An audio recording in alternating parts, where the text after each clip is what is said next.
কি রে ফকিন্নির পোলা, তুই না আমার গায়ে হাত দিবি? আয় এখন সাহস থাকলে। অনেক তো ভাব নিলি, এইবার আয় দেখি তোর কত পাওয়ার। প্লিজ তুমি যেও না, ওরা অনেক পাওয়ারফুল, ঝামেলা আরো বাড়বে। কিরে তুই আমার বোনের গায়ে হাত দিবি? তোর তো ভাই সাহস কম বড় না। তুই জানোস আমরা কলেজের কোন গ্রুপের পোলা পাই? আমাদের গ্রুপের কথা শুনলে সিনিয়ররা সহ কাঁপে, আর তুই আমার বোনের গায়ে হাত দিবি বলতেছ? বলাই বলা এখান থেকে চুপচাপ চলে যা, নাইলে কিন্তু খবর আছে। প্লিজ চলো আমরা এখান থেকে চলে যাই, আর কিছু বলো না ওদের। প্রিমিসের মাথা অনেক গরম হয়ে যায় এই বদমাশ পোলাপাইনদের কথা শুনে। কিন্তু প্রিমিস যখন ওদের দিকে তাকিয়ে দেখে ওরা তিনজন এখন ওদের সাথে ঝামেলা করতে গেলে ভালো কিছু হবে না, তাই প্রিমিস কোনো ঝামেলায় জড়ায় না। প্রিমিস মাইর খাওয়ার জন্য ভয় পাচ্ছিল না। প্রিমিস চাইলেই ওদের সাথে মারামারি করতে পারতো, কিন্তু সে চায় না তার জন্য রাধিকার গায়ে হাত লাগুক। রাধিকা আগে থেকেই ভয় পেয়ে আছে, তাই তাকে আর ভয় পেতে দেখতে চায় না প্রিমিস। এর জন্য সে চুপচাপ খাবারের বিল দিয়ে ওই রেস্টুরেন্ট থেকে বের হয়ে যেতে থাকে।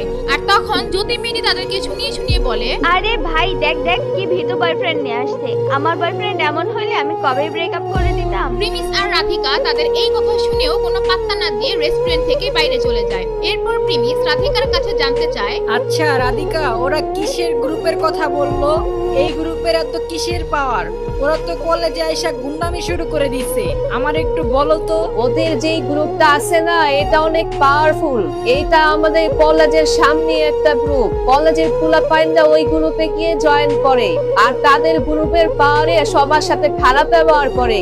এর জন্য আমি তোমাকে ওদের ওইখান থেকে নিয়ে আসছি। প্রিমিস রাধিকার কথা সব শুনে কিন্তু কোনো কিছু তাকে বলে না। তবে সে মনে মনে ভেবে নেয় এই গ্রুপের পোলাপাইনদের সে একটা উচিত শিক্ষা দিবে, যাতে রাধিকা এইটা মনে না করে যে সে একটি কমজোর ছেলের সাথে বন্ধুত্ব করেছে।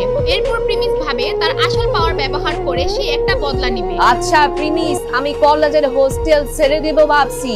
আর হ্যাঁ, আমি কলেজের আশেপাশে একটা সিঙ্গেল রুম খালি পাইছি, কিন্তু সেখানে নেটওয়ার্ক তেমন নাই, আর কিছু ফ্যাসিলিটিসও নাই। তাও আমি অ্যাডজাস্ট করে নিতে পারবো। প্রিমিস যখন এই কথা শুনে সে খুশি হয়ে যায়, কারণ এটা রাধিকার জন্য ভালো হবে।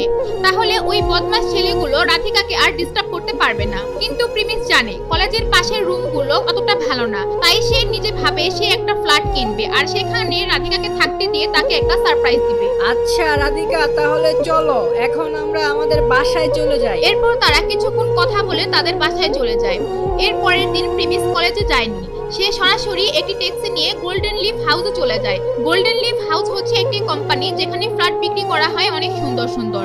এরপর প্রিমিস কোম্পানির অফিসে চলে যায়। প্রিমিস আগে শুনেছিল এই কোম্পানির লোকে তাদের কাস্টমারদের সাথে ভালো ব্যবহার করে, কিন্তু প্রিমিস যখন তাদের অফিসে যায় তার দিকে কেউ ঘুরেও তাকায় না। আর সে কিছুক্ষণ ওয়েট করে সেই অফিসের লোকদের কাছে যেতে নেয়। আর ঠিক ওই সময় একটা মেয়ের সাথে তার ধাক্কা লাগে। আরে ভাই, তুই কি চকি দেখিস না নাকি? কি একটা অবস্থা! এতে কুত্তিক না দেখাই হাঁটা শুরু করে দেয়, আবার আমার জুতার মধ্যে পাড়া দিছে। তুই জানোস আমার জুতার দাম কত? সরি, আমি আসলে দেখি নাই, বুঝতে পাই নাই ধাক্কা লেগে যাবে। আরে যার তার সাথে এত কথা বলার কি আছে? চলো আমরা সামনে যাই।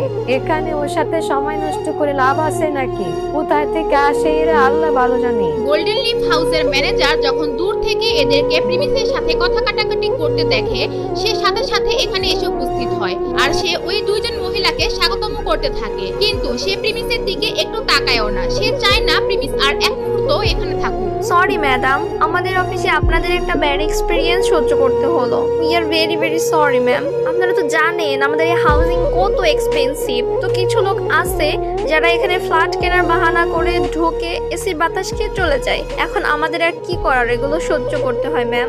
ম্যানেজার প্রিমিসকে শোনাতে শোনাতে এই কথাগুলো বলছিল, কিন্তু এই দিকে প্রিমিসের কোনো খেয়ালই ছিল না। তার তো মনে হয়েছে তাকে নিয়ে কোনো কথাই হচ্ছে না। প্রিমিস আরো তাদের দিকে তাকিয়ে মুচকি মুচকি হাসি দিয়ে বলে,